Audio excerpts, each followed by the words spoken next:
Good evening. সিয়াক বাংলাদেশে আয়োজিত নিউট্রিটিস নেটওয়ার্কের পক্ষ থেকে আমি স্বপ্নারানী মণ্ডল আপনাদের সকলকে স্বাগত জানাচ্ছি। প্রতিবারের মতো এবারও আমাদের দ্বিতীয় পডকাস্টে আমি আপনাদের সাথে আছি। আমরা তো প্রতিদিন বিভিন্ন ধরনের পুষ্টিকর খাবার খাই যাতে করে আমাদের শরীর সুস্থ থাকে। কিন্তু একটা বিষয় কি লক্ষ্য করেছেন? আমরা যতই পুষ্টিকর খাবার খাই না কেন, এরপরও কিন্তু আমাদের শরীরে যে পুষ্টির ঘাটতি সেটা কিন্তু রয়েই যাচ্ছে। তাহলে আমাদের দৈনন্দিন যে আমাদের রান্নাঘরে দৈনন্দিন কিছু ভুল বা অসচেতনতা আমরা যেটাই বলি না কেন, এটার কারণেই কিন্তু হচ্ছে গিয়ে দেখা যায় এই যে আমাদের প্রয়োজনীয় পুষ্টি সেটা কিছুটা হলেও নষ্ট হয়ে যাচ্ছে। সো আজকের এই রান্নাঘরের যে ভুল এগুলো নিয়ে আলোচনা করার জন্য আমাদের সাথে ইয়ুথ মেইন ভলান্টিয়ার হিসেবে যুক্ত আছে জনি আক্তার। গুড ইভিনিং আপু। আসলে শ্রেয়ান বাংলাদেশের নিউট্রিয়েন্টস নেটওয়ার্কের পডকাস্টে আসতে পেরে খুবই ভালো লাগছে। আসলে আমরা অনেক সময় মনে করি যে আমাদের আসলে পুষ্টিসম্পন্ন খাবার গ্রহণ করলেই হয়তো আমরা শরীরে প্রয়োজনীয় পুষ্টি উপাদান প্রবেশ করাতে পারছি। কিন্তু রান্নার বিভিন্ন ভুলের কারণে আসলে সেগুলো পসিবল হয়ে ওঠে না। সো আজকে ধারাবাহিকতায় মানে ২য় পডকাস্ট অনুযায়ী আমরা রান্নাঘরের অজান্তে করে বসা ভুলগুলো নিয়ে আলোচনা করব। একদমই ঠিক তাই। আমরা যদি ভাতের কথাই বলে থাকি না কেন, পৃথিবীর যে অন্যান্য দেশগুলো রয়েছে, সেই দেশের তুলনায় কিন্তু বাংলাদেশের আ মানুষ দ্বিগুণ ভাত খেয়ে থাকে। সো এই যে আমরা যে প্রতিদিন ভাত খাই, শুধু কিন্তু ভাতই খাচ্ছি না। ভাতের পাশাপাশি বিভিন্ন সবজিও খেয়ে থাকি।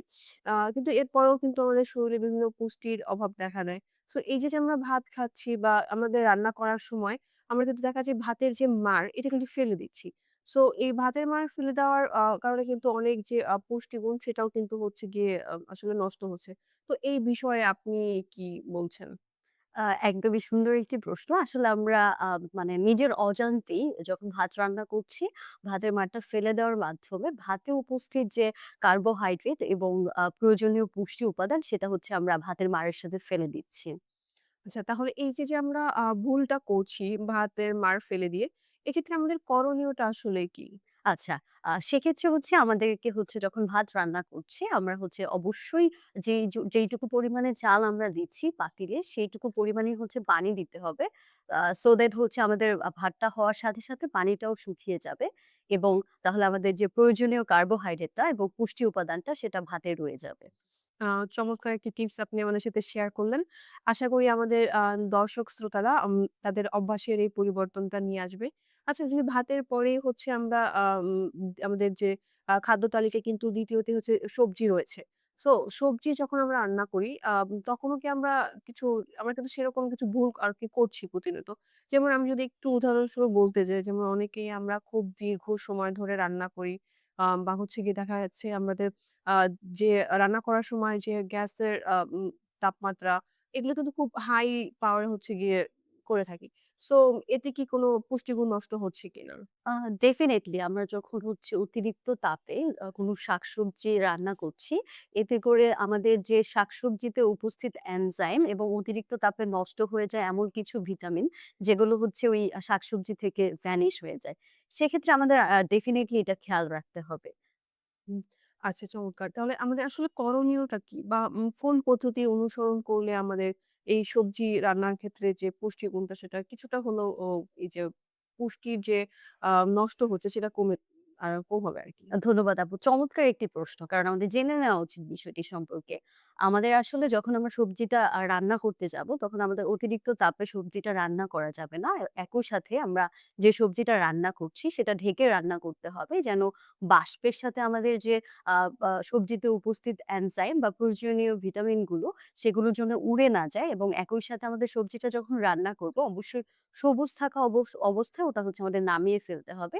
এতে করে আমাদের প্রয়োজনীয় পুষ্টি উপাদান বজায় থাকবে এবং অতিরিক্ত তাপে যে আমাদের প্রয়োজনীয় ভিটামিনগুলো ভ্যানিশ হয়ে যায় সেগুলো উপস্থিত থাকবে। আ অনেক ধন্যবাদ জনি আপনাকে। আমাদের রান্নাঘরের ২ টি ভুল আপনি আমাদেরকে ধরিয়ে দিলেন এবং সেই ভুল থেকে কিভাবে আমরা সংশোধন করতে পারি সেই বিষয়টাও আমাদেরকে খুব সুন্দর করে বুঝিয়ে দিলেন। আ ধন্যবাদ স্বপ্না আপু আপনাকেও আমাকে এই নিউট্রিটিনস নেটওয়ার্কের পডকাস্টে আসার সুযোগ করে দেওয়ার জন্য। ধন্যবাদ জানাচ্ছি দর্শক বন্ধুদের। কারণ আমি মনে করছি যে এই রান্নাঘরের ভুলগুলো আসলে শুধরে নেওয়া উচিত। তাহলে আমাদের শরীরে যে প্রয়োজনীয় পুষ্টি উপাদান প্রয়োজন সেটা আমরা গ্রহণ করতে পারবো।